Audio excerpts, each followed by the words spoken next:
The countdown in my skull reached 0, and my hands were shaking before I even understood why. I was not born with hands like these. I was not born to breathe air this thick, or to feel my chest rise and fall with something as fragile as a heartbeat.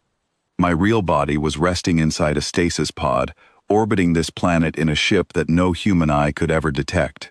What stood in this small apartment, wearing skin, wearing a name, wearing a life that was never mine, was a copy, a vessel, a tool, built for one purpose only. Observe the species called human, record everything, leave in 7 days, do not get attached. My name, for this mission, was Ellen Cross. My people had studied thousands of worlds before this one. We had watched empires rise from mud and fall into dust. We had cataloged civilizations that mastered light, that bent time, that forgot what pain even meant. My own species had stopped feeling real fear 3,000 years ago. We stopped dying by accident. We stopped losing anything we could not choose to lose. I came to this planet already believing I knew exactly what I would find. A short-lived species, clumsy, loud, driven by instinct instead of logic. A footnote in a much larger story. I was wrong within the first hour. The moment my human body took its first breath in that cramped apartment, something hit me that no report had prepared me for. My hearts, both of them fused into one weaker human heart now, began to pound. Not from data, not from calculation, from pure animal awareness that I could be hurt, I could die. The floor beneath me suddenly felt like something that could break. The window across the room suddenly felt like a place where the world could end me if I stood too close. This body was afraid, and I, wearing it, felt that fear crawl through every nerve. I told myself it was simply new stimulus, chemical noise, nothing more. On the second day I was assigned, through documents built into this false identity, to a small logistics job near the harbor. My task there did not matter. What mattered was watching. I watched a man named Callum Reyes drop his tools and sprint across 4 lanes of moving traffic because a child had wandered into the road chasing a ball. He did not calculate the odds. He did not pause to weigh his own survival against the child's. He simply ran, threw himself in front of a vehicle that could have crushed him, and pulled the child clear a heartbeat before impact. Then he stood up, brushed off his knees, and walked back to his tools like nothing had happened. I stood frozen on the sidewalk, my human heart slamming against my ribs. My species removed that kind of reckless self-sacrifice from our behavior long ago. We calculate risk before we act. We do not throw away something as valuable as a life for a stranger's child. And yet here was a man who had nothing but this one fragile existence, choosing without thought to spend it on someone he had never met. I wrote in my log that night, hands still trembling slightly from the borrowed adrenaline still moving through this body, that this behavior appeared inefficient. Even as I wrote it, some deeper part of me already knew that word was wrong. By the 3rd day, I had eaten my first real meal. Warm bread, a bowl of something spiced and rich, shared at a small table with a woman named Priya Nolan, who worked at the same harbor office, and had decided, without asking me twice, that I looked like someone who needed feeding. She laughed easily. She complained about her tired feet. She told me about her brother who was sick, and how she stayed up late some nights just sitting beside his bed so he would not be alone. I asked her why she did that, when there was nothing efficient about losing sleep for someone whose condition she could not change. She looked at me like I had asked something strange. Because he's my brother, she said. Because none of us get forever. Because being there matters more than fixing it. I did not have an answer for that. My people fixed everything. We ended illness, ended aging, ended the long, slow terror of watching someone you love disappear. We thought we had won something enormous. Sitting at that table, watching this woman's tired eyes soften when she spoke about her brother, I began to wonder if we had actually lost something enormous instead. The 4th day brought grief straight into my chest, uninvited. A funeral passed near the harbor, a small procession for an old fisherman named Desmond Okafor, who had worked those docks for 40 years. I did not know him. I had no reason to feel anything. Yet standing at the edge of that gathering, watching strangers weep openly for a man they clearly loved, something in this borrowed body cracked open. My throat tightened, my eyes stung. I felt an ache that had no calculation behind it at all. Afterward, Priya found me still standing there, unable to move.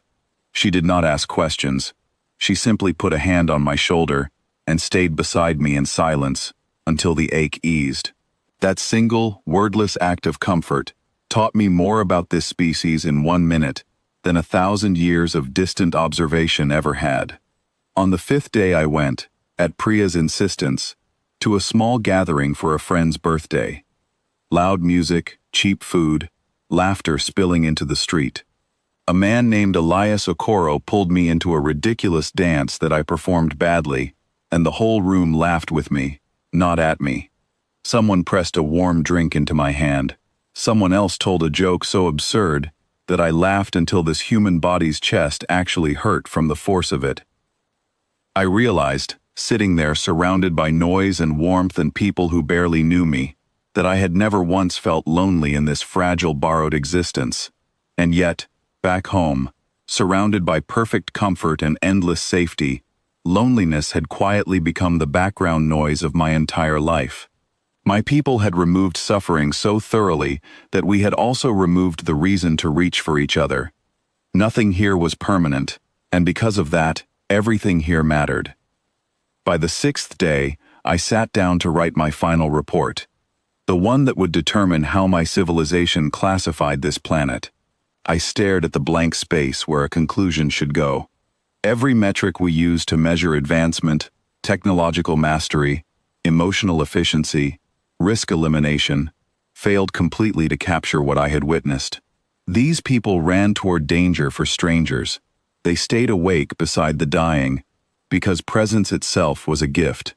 They built entire lives out of moments they knew could not last, and somehow that impermanence was exactly what made those moments shine. My superiors contacted me that night through the quiet channel embedded in this body's mind. Extraction was scheduled for dawn. Return immediately. Do not delay. Do not deviate. I did not answer.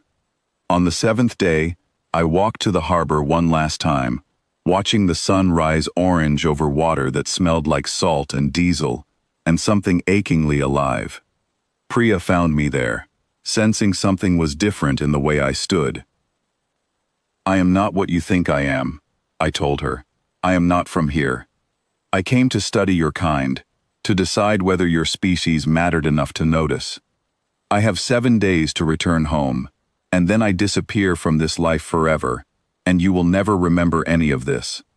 She did not step back in fear. She did not call me a liar. She simply studied my face for a long moment, then asked quietly what I had decided. I told her the truth. I had decided that my people were wrong. We believed we had reached the peak of existence by removing everything sharp, everything breakable, everything that could be lost. But it was the sharp edges, the fragile hearts, the borrowed time, that gave this life its meaning. A species that cannot lose anything will never understand why someone runs into traffic for a stranger's child, why someone sits awake beside a dying brother, why grief for someone you barely knew can crack open a chest that was never meant to feel that deeply. The extraction signal pulsed through my mind, sharp and insistent. One final warning before forced recall. I reached into the quiet channel and did something no observer of my kind had ever done before. I severed the connection myself. The pull vanished. The countdown stopped. My false identity, once temporary, once borrowed, became the only identity I had left. Priya asked if it hurt, cutting myself off from everything I had ever known. I told her it did, deeply, the way losing something precious always hurts. But for the first time in longer than I could measure, the ache felt like it belonged to something worth keeping. My final report was never sent home the way my superiors expected. Instead, I left it recorded in a place my people would eventually find. A message meant to reach anyone from my kind who ever came looking for me. It said simply this: this world is not primitive. It is not something to observe from a careful distance and file away as insignificant. These people burn brighter because they know the flame will not last forever. They love harder because love here always risks loss. They live entire lifetimes of meaning, inside spans of time my own civilization would consider barely worth noticing. I did not return to my ship. I did not return to comfort or safety or the long gray peace of a life that could never truly end, because it never truly began. I stayed here, on this small, breakable, beautifully burning world, and for the first time in my long existence, I finally understood what it meant to be alive.